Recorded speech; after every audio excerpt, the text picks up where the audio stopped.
자, 이 시간에는 결국은 이제 앞으로 현재도 그렇고 앞으로도 그렇고 우리나라의 이 상황을 우리 그리스도인들이 정말 잘 알아야 됩니다. 그냥 막연히 이걸 모르고 있다가는 이제 이런 것들이 우리 각 사람에게 이제 피부에 와 닿을 때 그때 그때 정말 그냥 알지도 못하고 그냥 이런데 넘어가요.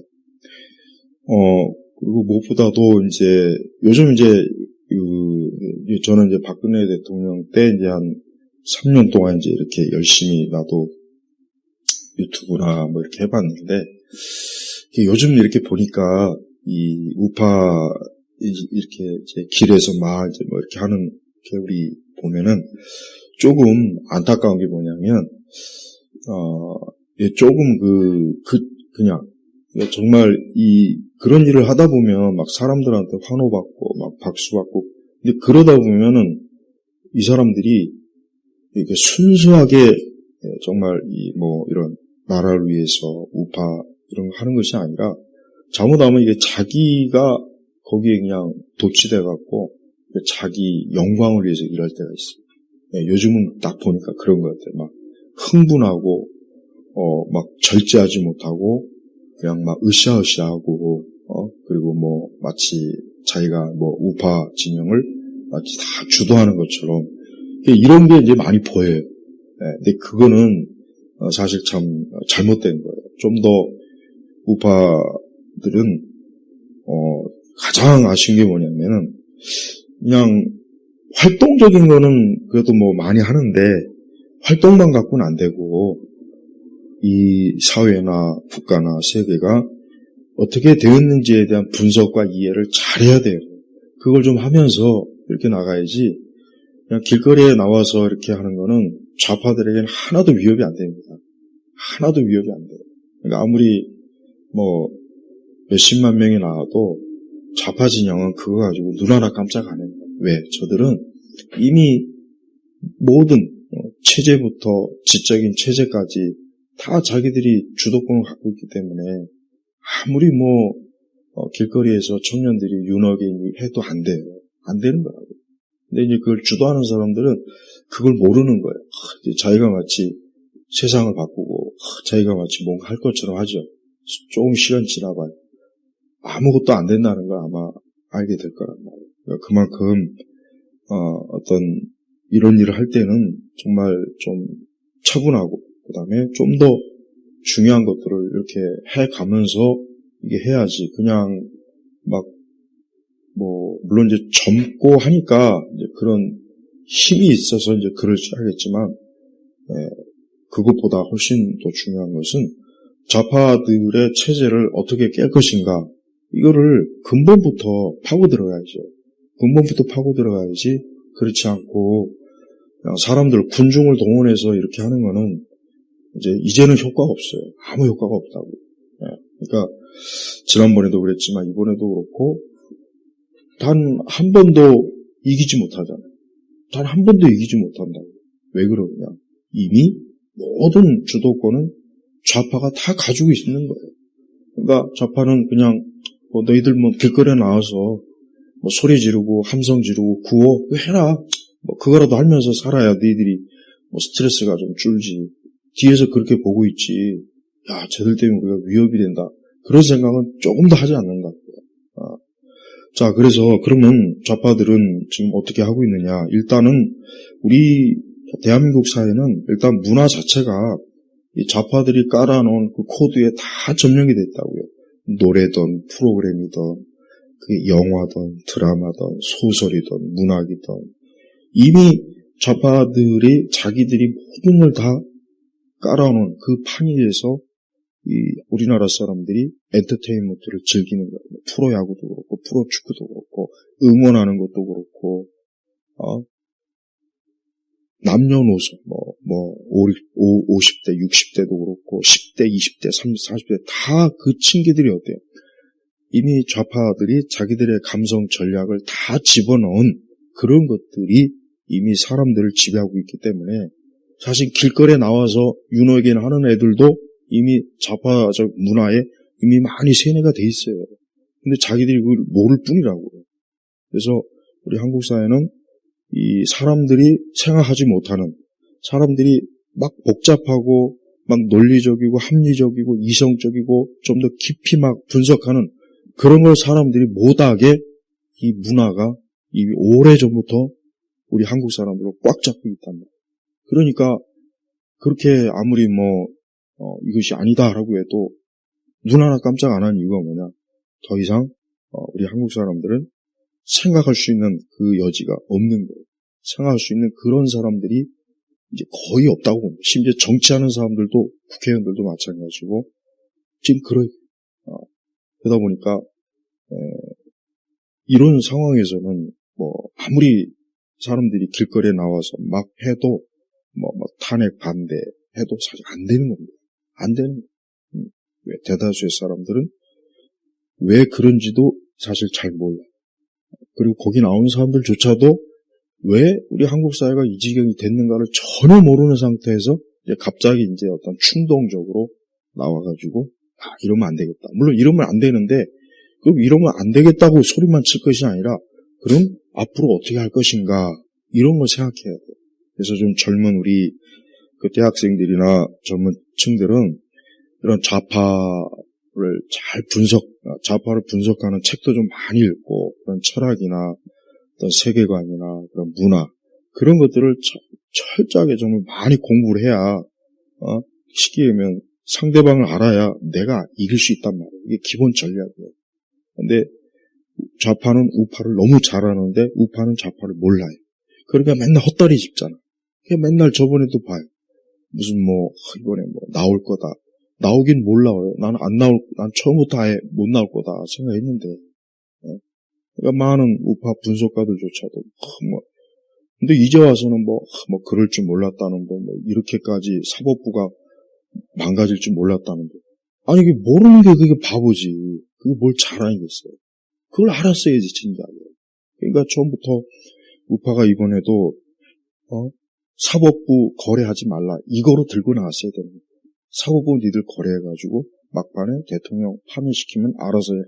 이걸 가지고 막 들고 나왔어야 되는데 점점 갈수록 3월 1일 이후부터는 마치 이제 우리가 다 이긴 것처럼 이제 우리가 다시 윤통이 복귀하고 그러고 난 다음에 좌파들은 그 뒤에서 자기들끼리 희희낙낙하고 웃었단 말이에요. 얼마나 창피한 일이에요. 그러니까 우리나라 이 자체가 이 문화가 그러니까 왜 이 좌파들은 항상 문화를 가장 선점하는 이유가 뭐냐? 이게 사람들에게 가장 쉽게 접근하기 때문에 그런 거예요. 사람들이 보고 듣고 즐기고 놀고 춤추고 이게 가장 편하거든. 그러니까 이거를 자기네들이 원하는 주도 그 코드를 좌파적 코드를 심어 넣어서 사람들로 하여금 거기에 완전히 그냥 몰입이 되게 만든 거란 말이에요. 그래서 우리 벌써 이미 우리 한국의 우리 한국의 대중문화는 이미 좌파들에 의해서 다 이미 가공된 거고 그게 시장에 나왔을 때 그것을 접하는 사람들은 거기에 그냥 이미 다 이 뇌가 이제 거기에 다 이제 포로가 되는 거예요. 두 번째는 우리 한국은 이 좌파들은 이 부동산을 가지고 이 계급을 나눕니다. 부동산. 그래서 우리 한국 사람들이 조금만 이제 성인이 되면 벌써부터 부동산에 거기에 올인하는 이유가 있어요. 왜? 부동산이 계급을 나눠주니까. 내가 살면서 내 사회적 계급이 어디냐? 사람은 이걸 자꾸 따지게 돼 있다고. 내가 밑바닥이냐, 중간이냐, 상류냐. 근데 우리 한국은 그걸 뭐로 기준하냐면 부동산으로 기준을 잡는 거예요. 부동산으로 기준을 잡는다. 그러니까 좌파들은 항상 정책을 어때요? 부동산 정책을 분명히 정상적으로 해서 집값이 높지도 않으면서 얼마든지 건물이나 집을 일반 사람들도 얼마든지 얻을 수 있는데 그걸 못하게 막아놓는 거예요. 그래서 어때요? 입구를 좁게 만드는 거예요. 좁게. 입구를 좁게 만들고 그 좁은 입구를 수많은 사람들이 서로 통과하겠다고 더 높은 층으로 가겠다고 그런 부동산 구조를 만들기 때문에 우리 한국은 이 부동산 계급 이거 없애지 않는 이상은 좌파를 절대 못 이긴다. 그러니까 이번에 이제 만약에 정권이 바뀌면 아마 또 집값이 또 막 뛰고 또 이제 집 얻기도 어렵고 대출 받기도 어렵고 더 아마 심하게 될 거예요. 그러나 거기서 통과한 사람은 그만한 대가를 받아요. 그러나 그 사람은 이제 또 계급이 또 올라가는 거예요. 계급이 올라가는 거예요. 그러니까 우리 한국 사회가 어떤 계급을 갖고 있냐, 그거를 알고 싶으면은 그 사람이 가지고 있는 부동산을 보면 딱 알 수 있어요. 왜 우리가 강남 왜 그래요? 강남에 있는 부동산이 최고잖아요. 거기에 가장 부천이잖아요. 그 사람들이 계급이 높은 거예요. 그러니까 우리 한국은 부동산 계급이 모든 걸 지배한다고, 모든 거예요. 왜 서울하고 지방하고 왜 달라요? 왜 다르냐? 부동산의 계급이 다른 거예요. 지방 집값하고 서울 집값하고 같아요? 다르잖아요. 벌써 계급이 됩니다. 그러니까 이 부동산 계급을 없애지 않으면은 절대 좌파 못 이깁니다. 우리가 말하는 자유민주주의 사회는 이게 말만 그렇지 계속 좌파들한테 휘둘리게 돼 있어요. 이미 벌써 좌파 정권만 잡으면 벌써 부동산이 막 팍팍 뛰고 일반 사람들은 집 하나 사는 것도 어렵고 이제 대출도 어렵게 만들어 놓고 왜? 계급을 만들어야 되니까. 근데 그렇게 안 할 수도 있단 말이에요. 얼마든지 평범한 사람도 집을 얻을 수 있고 대출 받아서 자기 집을 마련할 수 있다고. 정책을 제대로 쓰면. 근데 좌파들은 절대로 그런 정책 안 써요. 왜? 그렇게 해버리면은 사람들이 어때요? 그렇게 해버리면 사람들이 여유가 생기고 사람들이 자기 삶을 돌아보는 그 정신적 여유가 생기기 때문에 이제 이 좌파들의 그런 것에 쉽게 넘어오지 않는다. 그러니까 사람들을 부동산에 올인하게 만드는 것, 특히 젊은 애들 올인하게 만들어서 아무 생각, 오직 집 하나 얻는 것, 건물 하나 얻는 것, 이 생각밖에는 아무 생각이 없는 거예요.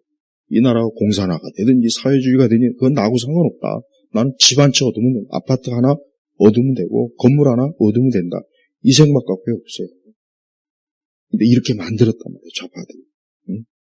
세 번째는 연금. 이번에 연금 또 개혁했지만은 젊은 애들한테 몽땅 다 그냥 미래 세대한테 완전히 다 짐을 떠넘겨버렸어요. 우리나라 연금이 이게 이미 벌써 20년 전부터 이게 개혁이 됐어야 되는 건데 계속 미적거렸잖아요. 계속. 그러니까 이게 누적되니까 어떻게 돼요? 점점 젊은 세대는 부담이 커지고 나이 든 세대는 많이 가져가고 그러면 어떻게 됩니까? 그러면 결국은 이 자체가 나중에 어느 시점에 가면은 더 이상 손을 쓸 수 없어서 완전히 그냥 연금제도 자체가 확 무너지게 돼 있단 말이에요. 완전히 무너지는 거죠. 그럼 젊은 세대도 망하는 거고 나이 든 은퇴 세대도 똑같이 망하는 거라고요. 근데 이 연금 개혁을 안 하잖아요. 이 정치하는 인간들이 안 한다고. 왜 안 하느냐? 그 이유가 뭐겠어요? 그 연금 개혁을 얼마든지 좀 합리적으로 조금씩 하면은 무리가 없는데 이거를 자꾸 좌파 진영에서 언론들에서 연금 개혁을 손대면 뭐 어쩌고 저쩌고 뭐 여론이 안 좋다 선거할 때 뭐 투표표가 자꾸 이렇게 이제 시행을 하니까 정치하는 애들도 이거는 아예 그냥 손을 안 대버립니다. 그래서 우리나라 이 연금은 이게 나중에 지금 20대 30대들은 진짜 내가 볼 때는 지금 인구 이렇게 줄어드는 속도로 보면은 애들이 이 다음에 나이 들어서 저 길바닥에서 쓰레기 줍고 살아야 돼요. 없어. 연금이 어디 있어. 다 고갈되는. 이대로 가면. 그러니까 이거를 근데 이번에도 젊은 층들한테 짐을 떠넘기고 형 나이든 지금 뭐 한 50대 이때 여기까지는 충분히 살 만큼 살게 해준단 말이에요. 근데 하지만 지금 20대 30대는 이제 끝난 거예요. 20대 30대는 이대로 가면은 아무것도 없어요. 아무것도 뭐가 있어요? 지금 다 연금을 쏟아붓는 거에 비해서 받는 게 윗세대가 더 많은데 어디서 하냐고 어디서.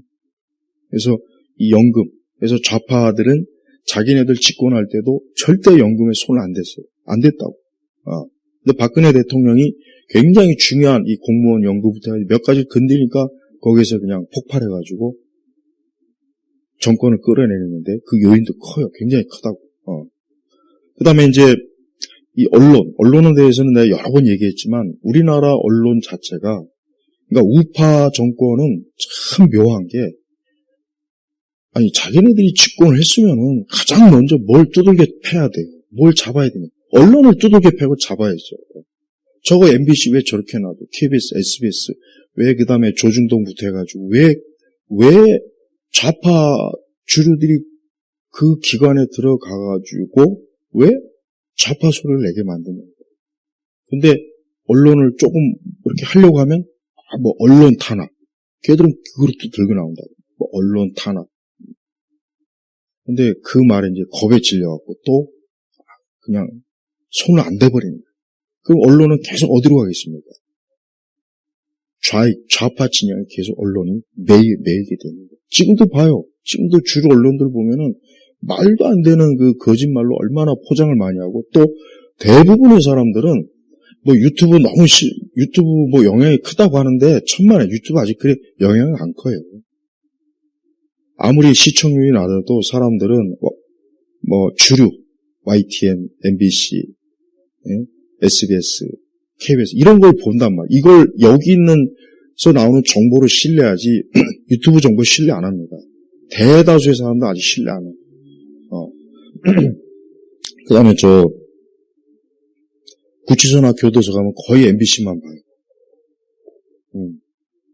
그러니까 알아서 그냥 좌파 교육이 딱 되는 거야. 거기 몇 년 있다가 나오면 알아서 그냥 좌파형 인간이 돼서 나와버려요. 그걸 굉장히 오랜 동안 했어요. 그러니까 그것도 문제라고요. 그러니까 언론을 방치한 거. 왜 언론을 왜 방치했을까? 왜 윤석열 대통령은 왜 MBC를 취임하자마자 왜 MBC를 가만 놔뒀냐 이거예요. 그런 언론들은 가만히 내두니까 아무리 계엄에 대한 의도가 좋으면 뭐예요? 언론들이 다 왜곡시켜버리고 전달 안 하는데. 그러니까 일반 사람들은 여전히 윤통이 술 먹고 갑자기 충동적으로 계엄했다. 그렇게 다 알고 있지. 그러니까 언론을 놔두면은 그러니까 어떤 혁명이든지 이게 우파건 좌파건 사회주의 혁명이 뭐 혁명이 제일 첫 번째 시작 제대로 성공하려면 언론을 싹 다 잡아야 된다. 언론을 딱 자기 그 혁명에 맞는 그 언론으로 딱 재편을 해야 되는 거예요. 그런데 우리나라 우파 진영은 전혀 그런 게 손 안 돼요. 그러니까 주로 언론, 신문, 방송들 보면 전부 주야장창 그냥 뭐 우파 정책을 다 비판하고 뭐 안 좋다, 문제가 많다, 나라가 망한다, 이 정권 때문에 서민들이 못 산다. 그런 거짓말을 24시간 쏟아냈는데 거기에 속지 않을 사람이 누가 있냐고, 누가. 그렇다고 뭐 아까 얘기했지만 거의 다 생각 없는 사람들이 있기 때문에 야 이게 맞냐 틀리냐고 무슨 책을 본다든가 뭐 외국에 뭐 자료 그런 사람이 또 몇 명이나 있겠어? 없다고요. 그러니까 일반 사람들이 정직한 언론으로 정직한 뉴스를 보면 되는데 좌파들은 그걸 못하게 하는 거예요. 왜? 그러면 자기들이 거짓말한 모든 선동과 이런 것들이 다 뭐예요? 사람들이 알아채잖아요. 그러니까 부정선거도 마찬가지고 뭐든지 마찬가지예요. 우파의 이 소리가 갇혀있어요. 갇혀있어요. 그러니까 우리는 그러니까 우파가 이런 걸 조심해야 돼. 마치 야 지금 이제 뭐 우리가 다 주도했겠다 이런 생각하는데 천만에 천만. 그러니까 그 안에 우리가 갇혀 있는 거지. 그 갇혀 있는 바깥을 지금 전혀 못 나가고 있잖아요. 전혀. 그러니까 좌파들이 벌써 가두어 놨어요. 우파 진영 완전히 다 제도적으로나 정신적으로나 문화적으로 다 이미 가둬놨다고. 다 가둬놨다. 그러니까 거리에 몇백 명이 뛰쳐나와봐야 아무 소용이 없는 거야. 아무 소용. 진짜 말 그대로 저 유럽에서 뭐 하는 것처럼 막 진짜 막 정말 곳곳에 불 지르고 막 난동. 그러면 혹시 몰라요. 근데 뭐 계속해서 뭐 물론 그러니까 워낙 이제 우리나라 시 문화가 이제 하도 이제 뭐 옛날 80년대 하도 이제 운동권들이 했던 그런 시 문화를 이제 부정적으로 보니까 이제 뭐 평화적으로 한다 그랬는데 문제는 그게 해보면 해볼수록 그게 아무 효과가 없다는 거 벌써 이미 박근혜 대통령 때였고 다 벌써 이게 봤잖아요. 근데도 여전히 지금 뭐 길거리에서 뭐 자유대학 포함해서 막 나와서 그러는데 안타깝지만 그렇게 백날 첫날 해봐야 결국은 그냥 지칠 뿐이에요. 안 돼요. 절대 안 돼요. 그렇게 한다고 해서 사법부가 무너지는 것, 사법부나 행정부나 입법부가 개혁이 되는 거 절대 그거는 꿈 같은 소리라고. 그러니까 언론을 개혁하지 않고서, 그러니까 윤석열 대통령이 계엄을 하지 말고 차라리 언론을 개혁하려고 막 애쓰고, 그래서 MBC든 이런 주류 방송들의 우파 인사들을 다 집어넣고 그렇게 했어야죠. 그렇게 하고 나서 혹 계엄을 했으면 괜찮아. 근데 언론이 다 좌파인데 계엄을 하면 뭐 하겠어. 전부 다 내란 선동이라고 방송에 떠들어대고 수괴라고 하는 판이에요. 안 돼요. 언론을 개혁하지 않으면 별짓을 해도 안 된다고요. 안 된다고요.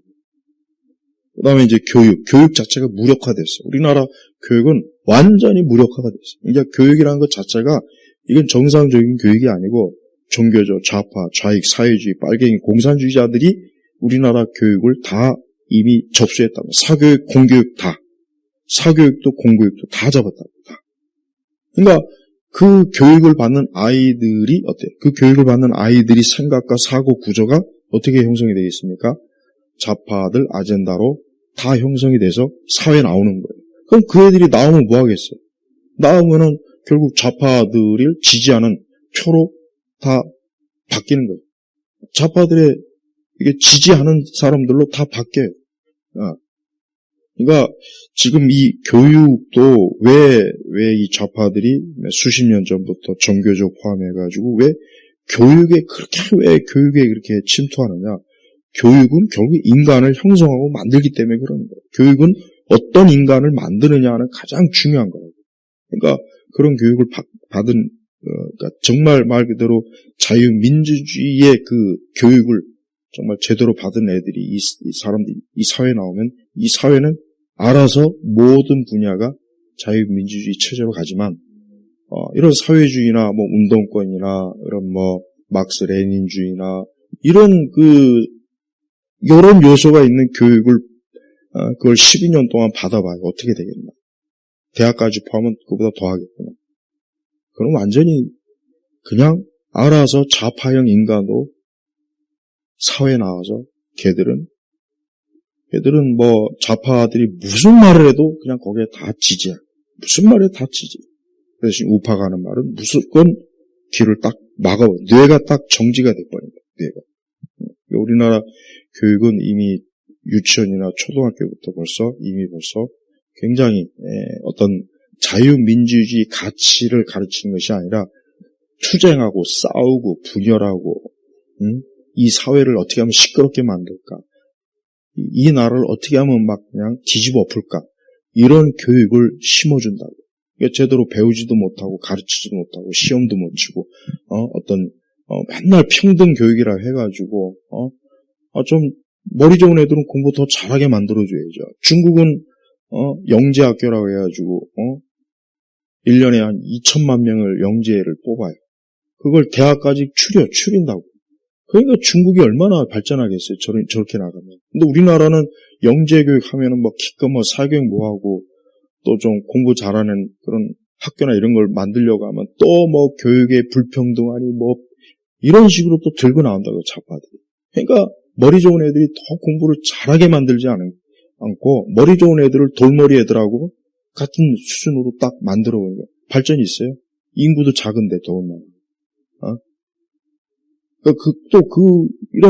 그러니까 뭔가 그러니까 우리나라도 진짜 천재 같은 어린아이들 초등학교 때부터 뽑아서 대학교 때까지 그냥 추리면 되잖아. 그럼 그 애들이 제대로 된 천재 한 명이 몇백만을 먹여 살리잖아요. 미국같이. 그러니까 우리는 그렇게 못해. 왜 못하냐? 무조건 평등. 모든 게 평등해야 되나. 조금만 앞서면 이건 죽일 놈, 나쁜 놈. 이 사회의 아주 부적응자. 그러니까 그러니까 실제적으로 공부도 또 안 시키죠. 읽고 쓰고 하는 것도 옛날보다 못하고 시험 치면은 시험 결과를 좀 제대로 전국에 이렇게 알려야 되는데 그것도 성적 조작, 성적 우선주의라 해가지고 아이들에게 상처 주니까 못한다고 그러고. 그러면 인간은 발전을 안 해요. 절대 발전. 인간은 경쟁을 하지 않으면 절대 발전을 못하게 돼 있어요. 사람은. 경쟁이 없는데 내가 뭐 하려고 열심히 뛰겠어요. 안 한다고. 근데 우리나라 교육은 이 좌파들이 경쟁을 아예 못하게 만들었어요. 왜? 우리는 평등한 교육을 원한다. 누구나 다 평등하게 교육받고 평등하게. 하지만 전 세계에서 우리나라만 있는 게 아니잖아요. 저 중국도 일본도 미국도 전 세계가 막 교육 경쟁을 막 치열하게 하는데 우리나라만 뭐 시험도 못 치게 뭐 맨날 이상한 무슨 뭐 실습 뭐 말 같지 않은 실습해서 그 아이들 그 중요한 시간에 그냥 시간 허비하게 만들지. 그러니까 제대로 자기 실력도 모르는 아이들이 앞으로 세상에 나가서 어떻게 무슨 일을 하겠어. 자기 실력, 내가 어느 정도 실력이 있느냐 하는 걸 제대로 알아야 되잖아요. 그 다음에 잘못된 입시정책, 그냥 옛날처럼, 나 때처럼 학력고사 아니면 그 이전처럼 딱 이거 하나로 대학에 들어가냐, 못 들어가냐, 이거 맞춰야 된다.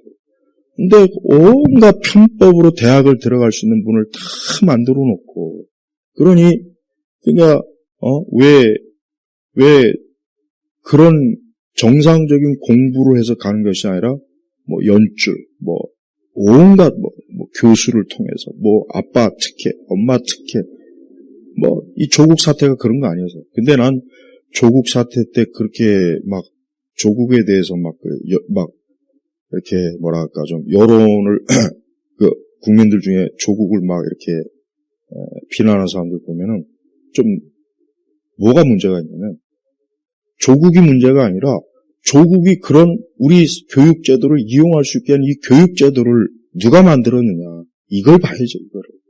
근데 지금도 그대로 교육제도 있잖아요. 아이들이 제대로 부모의 어떤 지원, 돈, 뭐 이런 뭐 좀 줄만 있으면은 얼마든지, 들어갈 수가 있어요, 대학교는. 원하는 좋은데.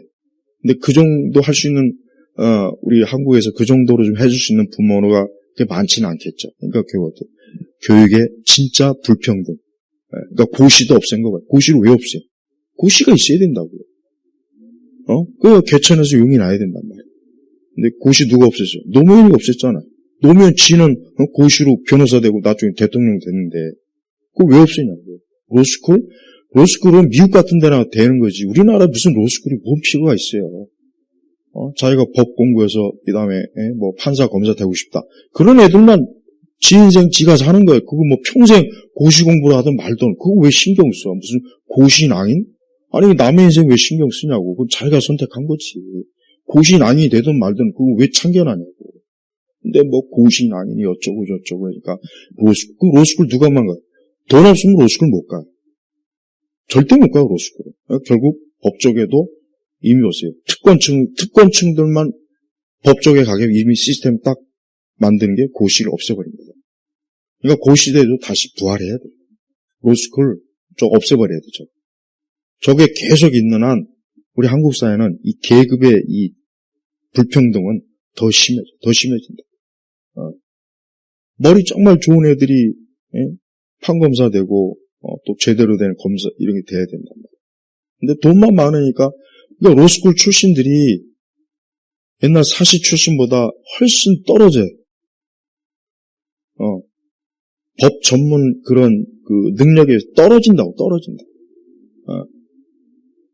그러니까 이 교육이 이 자꾸 평등, 그다음에 아이들 인권, 그다음에 아니 교육을 좀 차별화해서 진짜 공부할 애들 아니면 뭐 중간 아니면 얘는 공부 아니고 뭐 그냥 아예 딱 이렇게 나눠야죠. 그냥 너나 나나 다 대학 가면은 대학이 뭐 우리나라가 뭐 80%가 얼마죠? 그걸 막 자랑하는데 그건 부끄러운 수치라고. 그러니까 결국 뭐 진짜 제대로 된 대학이 별로 없다는 거예요. 있으나 마나 대학 그냥 가서 시간 낭비, 돈 낭비하고 나와봐야 취직도 못하고 대학 나와가지고 편의점에서 알바하고 대학 나와가지고 대학 안 나와도 되는 그 직종에서 평생 먹고 살게 하는 게 이게 좋은 거예요? 아니죠. 밀어난 거지. 근데 우리 사회는 그렇게 지금 다 가고 있어요. 그다음에 국민을 갈라치게 하는 건 너무 잘 알죠. 우리 국민을 예를 들면 흑수저, 금수저 이거 언제 나왔어? 이거 좌파 때 나왔던. 좌파들이 이런 거로 사람들을 갈라치게 하는 거예요. 그러니까 이런 얘기를 들으면 나는 흑수저네, 나는 금수저네, 나는 은수저네. 자기도 모르게 계급을 자기가 벌써 이미 계산한다고요. 이게 굉장히 나쁜 거라고. 헬조선도 마찬가지. 헬조선도 좌파들이 만들어놓은 아젠다예요. 그러니까 사람들은 멋모르고 그런 용어를 쓰고 그런 식으로 판단하고 구분해버리니까 벌써 이 사회가 어때요? 벌써 계급이, 그러면 그 계급이 나눠지면 당연히 어때요? 누구나 다 높은 계급을 원하지 낮은 계급을 원하는 사람이 누가 있겠어요? 근데 높은 계급을 올라가고 싶어도 원천적으로 딱 막혀있으면 안 되는 거예요. 그 고시가 뭐예요? 고시는 진짜 말 그대로 흑수저도, 홍준표도 그러죠. 홍준표도 자기도 흑수저라고. 홍준표가 만약에 그 시대에 로스쿨이 있었으면 홍준표는 지금 뭐 하고 있을까요? 그냥 동네 아저씨겠지. 편의점 주인을 한다든가. 근데 자기도 흑수저인데 고시 합격해서 지금 검사되고 해가지고 대통령 지금 또 하겠다고, 뭐 도지사도 하고. 봐요. 이제 지금 그게 안 되는 거야. 아예 안 되는 거예요. 그러니까 봐, 사람들은 야, 나는 이 이상은 못 올라가는구나. 그럼 사람이 어떻게 돼? 무기력해져. 뭐 인생 뭐 있냐? 뭐 열심히 해봐야 올라가지도 못하는데 그냥 맨날 술이나 먹고 놀기나 하고 한탕 진탕. 사람이 그렇게밖에 안 됐나? 발전을 아예 안 할 생각을 한다. 안 할 생각. 벌써 젊을 때부터 그러면 어떻게 해? 그러니까 요즘 젊은 애들 일 안 하는 애들이 많아요. 아, 일하면 뭐하냐? 뭐 기껏 해봐야 뭐 내가 대기업도 아닌데 평생 일해봐야 뭐 내가 대기업과의 임금차가 굉장히 크다고. 그러니까 우리나라 대기업이 너무 임금을 많이 줘요. 일본보다 많다고 이게 자랑할 게 아니라 이게 잘못됐다는 거 알아야지. 일본은 점점 임금이 높은 체제지만 우리는 처음 들어갈 때부터 막 엄청 막 주니까. 그럼 나중에 점점 더 주고 어떻게 주냐고. 그렇다고 뭐 우리나라 경제가 계속 좋아지는 것도 아니고. 응? 그리고 너나 나나 다 대기업 가려고 하고. 그러니까 그게 안 되면 뭐 어차피 안 되는 거 이래나 저래나 안 되는 거 그냥 뭐 인생 그냥 뭐 난 이제 끝났다. 이 생은 끝났다. 자포자기하고 그냥 뭐 놀고 먹고 국가에서 주는 복지수당이나 갖고. 젊은 층부터 벌써 그렇게 되면은 걔들이 앞으로 인생이 어떻게 되겠어요? 발전이 없는 거예요. 그러니까 내 세대나 우리 부모 세대는 치열한 경쟁, 정말 치열한 경쟁. 그리고 각자 자기 능력만 있으면 진짜 뭐든지 될 수 있는 그런 세계였는데 이 좌파들은 그걸 딱 끊어버렸어요. 자기들이 어느 위치에 올라간 그 뒤부터는 밑에 사다리를 다 쳐버렸단 말이에요. 제도적으로, 법적으로, 사회문화적으로. 그러니까 이 사회가 어때요? 두글부글 하는 거예요. 그러니까 왜 우리나라 사람들이 이렇게 불만이 많고 불평불만이 많고 뭔가 모르게 왜 그러느냐. 원천적으로 차단이 돼 있으니까 그런 거예요. 내가 아무리 해봐야 난 집 한 채 못 산다. 내가 아무리 해봐야 난 대기업 못 들어간다. 난 아무리 해봐야 뭐 좋은 대학 못 간다. 그러면 사람은 어떻게 해야 돼? 뭘 해도 안 되는 거 그냥 대충 인생 살자. 대충. 놀고 먹고 게임이나 하고 그러니까 인생 피해인들이 점점 많아진다. 그럼 이 사회가 어떻게 돼? 발전이 안 되는 거야. 발전이. 그러니까 이 좌파들은 이미 벌써 수십 년 전부터 이 한국 사회를 어떻게 하면 발전을 못하고 그다음에 계층화시키고 또 어떻게 하면 이 사회를 파멸시키고 무너뜨리고 그다음에 국민들의 마음을 무기력하게 만들까. 그다음에 아이들 교육을 잘못된 사상과 이념으로 주입해가지고 이 아이들이 괴물이 돼가지고 이 아이들을 자기네 좌파 선동꾼으로 만들까. 이랬단 말이야. 이랬다. 그러니까 지금 우리 한국 사람은 너무 심각해요. 그래서 어느 한 영역을 봐도 이게 답이 없어요. 답이 없어요. 교회도 이미 좌파들이 다 접수했어요. 교회도 다 접수했어요. 종교 다 접수했어요. 이런 마당이라 교회까지도 좌파들이 다 접수해서 지금 이러는데 어떻게 이게 무슨 답이 있냐고 무슨. 우리 우파들이 길거리에서 뭐 환호성하고 북치고 장구치고 노래 불러봐야 사실 아무 소용이 없습니다. 좌파들은 눈 하나 깜짝 안 해요. 조금 지금 이제 그것도 다 정리할 거야 이제. 그것도 다 손댄다. 그러니까 좀 우리 우파 진영은 이제 밑바닥부터 다시 시작해야 돼요. 밑바닥부터 이 사회를 정말 자유민주주의 체제로 이 사회를 바꿔놓지 않으면 안 되겠구나. 이런 생각을 가지고 출발을 해야지. 이거 지금 이 마당에 아무리 한다 해도 안 됐지만, 이미 게임은 끝난 거예요. 이미 게임은 끝난 거예요. 그 끝난 게임을 가지고 아무리 해봐야 무슨 이득이 있겠어요. 근데 이 우파 진영은 이 몇몇 선동꾼들을 보면은 얘들은 그냥 어떤 이걸 통해서 자기 인기, 연예인병 걸렸더만 보니까 우파 유튜버들 중에 연예인병 걸린 애들이 많아요. 거리에 나오는 애들 중에. 걔들이 그러니까 굉장히 마치 자기가 이 대한민국을 살릴 것처럼 근데 그건 다 허세라고. 지가 무슨 힘이 있는데. 아무 힘이 없어. 길거리에서 소리 지르는 것 빼고 무슨 힘이 있어요. 길거리 소리 백날 질러봐야 자기 목만 상해. 좌파들은 이미 모든 국가의 가장 중요한 권력기관을 다 손에 쥐고 있는데 길거리에서 소리 지르면 뭐 할 거냐고. 아무 소용이 없다. 이거 아무 소용. 그다음에 우파의 뿌락지들. 자꾸 신당 세우자 자꾸 그 뿌락지. 예. 어쨌든 간에 이게 하나로 모아야지. 지금 해봐야 아무 소용이 없는데. 그다음에 부정선거도 그냥 부정선거가 아니죠. 이미 벌써 오래전부터 선거 시스템을 자기들이 유리한 대로 다 깔아놓고 선거하고 있었는데 그거를 왜 이 정치하는 인간들이나 언론들이 그걸 왜 알면서도 눈 감은 거죠. 알면서도. 그래서 이제 그나마 그래도 어쨌든 부정선거 얘기하니까 이제서야 하지만 여전히 주로 언론들은 부정선거 그거 여전히 그 음모론으로 봐요. 부정선거 음모론. 여전히 아직도 쟤들이 저렇게 참 지들이 불리하니까 부정선거로 자꾸 저렇게 그렇게 보고 있다고 아직도. 그래서 주로 언론에서는 부정선거 입도 안 꺼내요. 말도 못 꺼내요. 이런 상황이라고.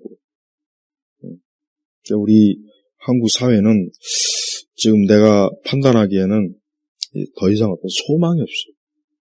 교회도 보면은 이 좌파 이 신학기관, 목사, 교수들이 전부 다 교회도 다 지금 점령했다.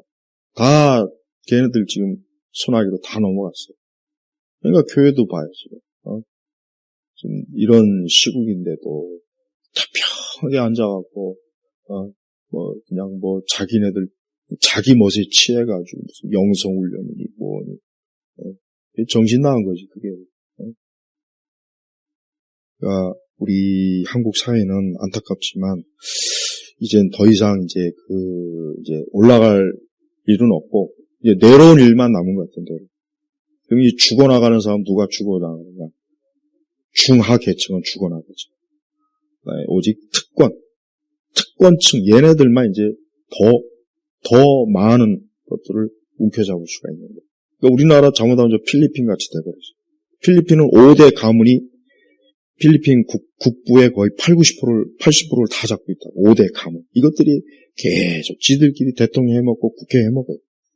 나머지 필리핀 국민들은 완전히 그냥 거지같이 살잖아요. 근데 우리나라도 지금 그렇게 가고 있는 거예요, 지금. 앞으로. 우리나라도 이제 그렇게 가요. 이제 이 좌파 귀족층들이 딱 이제 요것들 몇몇 가문만 이제 권력을 잡고 나머지는 전부가 다 이제 그냥 말 그대로 이제 개 돼지가 되는 거예요. 지금 우리나라 딱 보니까 그렇게 가고 있어요. 참 무서운 거라고. 안타깝지만 하나님께서 우리 한국교회뿐만 아니라 이 사회나 이 국가, 이 국민이 너무 하나님이 주신 그 모든 것들을 감사할 줄도 모르고 은혜도 모르고 영적으로 배교하고 교회가 배가 불러가지고 맨날 축복이나 찾지. 내가 오전에 그랬죠. 지옥 설교 1년에 단 한 번이라도 하는 교회 있으면 어디 그 교회 나한테 알려줘봐요. 내가 알기에는 나 이제까지 난 본 적이 없어. 특히 대형 교회들 지옥 설교 단 한 번이라도 하는 교회 있으면 어디 한번 나한테 좀 알려주고 보내줘봐요. 없어요. 예수님이 제일 지옥을 많이 얘기했는데 정작 예수님을 얘기한다는 인간들이 예수님이 가르친 지옥에 대해서 단 한마디도 언급이 안 합니다. 이것뿐이 아니고 너무 많아서 참 진짜 답답해요. 그러니까 우리가 이런 현실 인식을 잘하고, 이런 현실 인식을 하고, 그나마 어떤 자기 영역에서 이 사회와 이 나라를 위해서 일하는 사람들은 현실 인식을 제대로 하고 나서 자기가 하는 일을 어떻게 해야 될까 고민하고 이게 해야지. 그냥 우리끼리 들떠가지고 뭐 북치고 장구치고 뭐 우리 이제 뭐 이겼다. 이기긴 뭘 이겨요. 그렇게 했다 대통령 파면되는 거 못 봤어요? 참 어이가 없잖아요. 이미 다 정해진 각본대로 가고 있잖아요. 근데 우리는 우파 진영 그것도 모르고 막 기대감, 이번엔 아닐 거지. 아니긴 뭐 아니고. 말같지도 않지.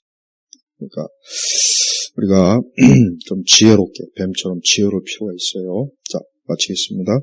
하나님 아버지 감사합니다. 우리가 날마다 살면서 이 세상이 얼마나 교활하고 사악하고 타락한 본성이 극치를 이루는지를 우리가 잘 지혜롭게 알고 분별해서 우리가 믿는 주의 자녀로서 우리가 이 세대에 속하지 않도록 항상 지켜주옵소서. 예수 그리스도의 이름으로 기도 올렸습니다. 아멘.